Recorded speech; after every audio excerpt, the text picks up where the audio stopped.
Tamires do Resenhando Sonhos e hoje a gente vai falar sobre Sempre Vivemos no Castelo.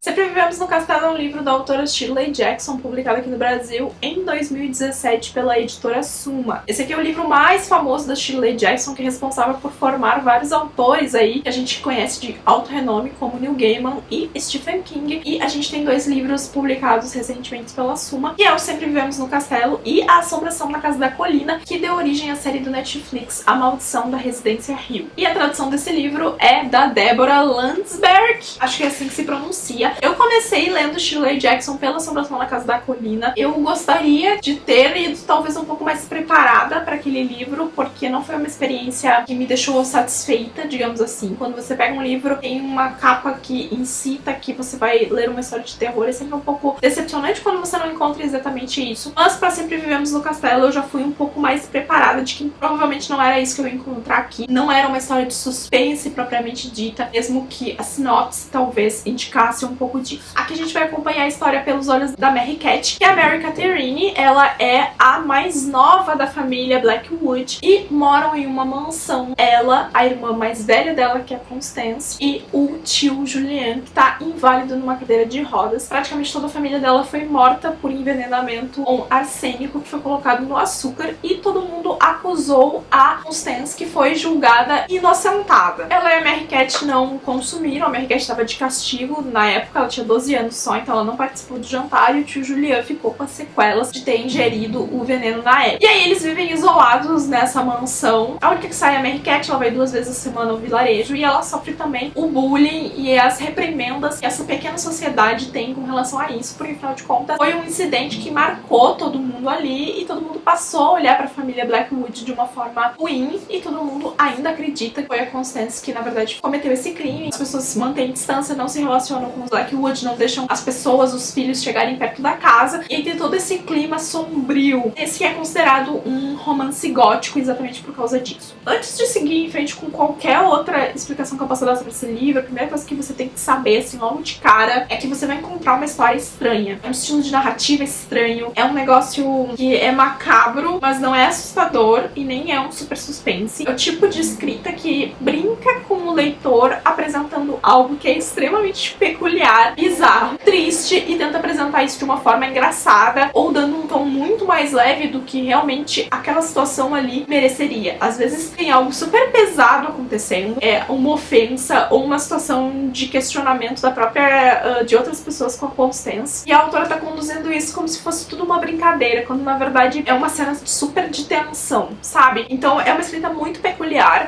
No finalzinho tem uma parte muito interessante, que até eu vou ler últimas frases do livro pra vocês, vou ler, mas não é um spoiler. Uma delas afirma: vamos comer omelete no café da manhã? Fico pensando se eu conseguiria comer uma criança se a oportunidade surgisse. Daí a outra diz: não sei se eu conseguiria cozinhar uma. Tipo assim, é um assunto, né? E elas estão tipo...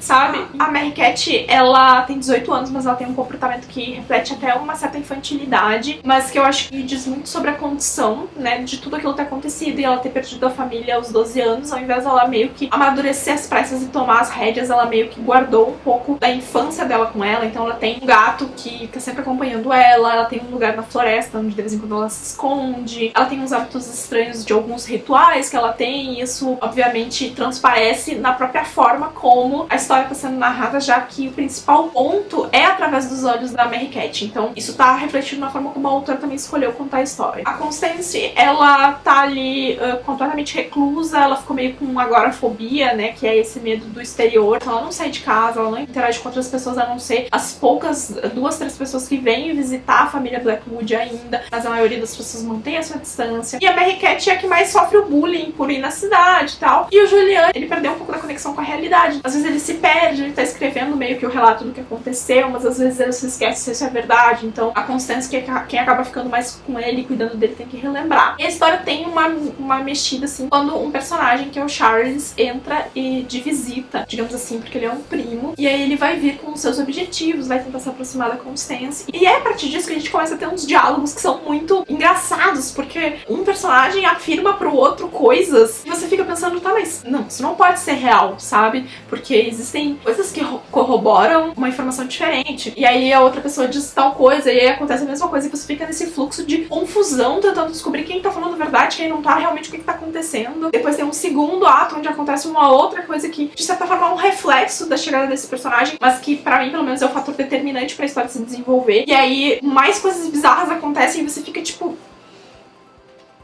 O que tá acontecendo nesse livro? Mas é um tipo de história que eu particularmente curto muito, porque não é uma obviedade, não é um estilo de narrativa comum, é uma particularidade da autora, e isso é sempre muito bacana quando você encontra. E ela brincou com isso de uma forma muito diferente na Assombração da Casa da Colina, e por isso talvez não tenha funcionado comigo como funcionou em Sempre Vivemos no Castelo. Eu achei a leitura muito legal, eu me diverti muito, enquanto ao mesmo tempo eu ficava tipo, o que tá acontecendo nesse livro? Eu tava super curtindo a história. E eu acho que essa experiência vale a pena. É um livro super curtinho, tem 200 páginas, então é uma leitura rápida também. A Mary Cat é uma personagem muito interessante, assim, porque ela é estranha, sabe? Junto com a narrativa, ela é estranha. E o livro começa assim: meu nome é Mary Catherine Blackwood. Tenho 18 anos e moro com a minha irmã Constance. Volta e meia penso que se tivesse sorte teria nascido lobisomem, porque os 2 dedos médios das minhas mãos são do mesmo tamanho. Mas tenho de me contentar com o que tenho. Não gosto de tomar banho, nem de cachorros, nem de barulho. Gosto da minha irmã Constance e de Richard Plantagenet e de Amanita Paloides, o cogumelo chapéu da morte. Todo o resto da minha família morreu. E aí a gente, obviamente, tem o mistério de, será que foi realmente a Constance que matou e ela foi inocentada injustamente? Será que foi outra pessoa que matou? Será que as pessoas realmente estão vivas? Então, assim, quando você vai lendo, várias teorias vão surgindo, e isso é muito bacana. Se você curte esse estilo, tá, gente? Porque tem gente que não gosta dessa coisa meio enigmática e tal, então, né, fica a critério. E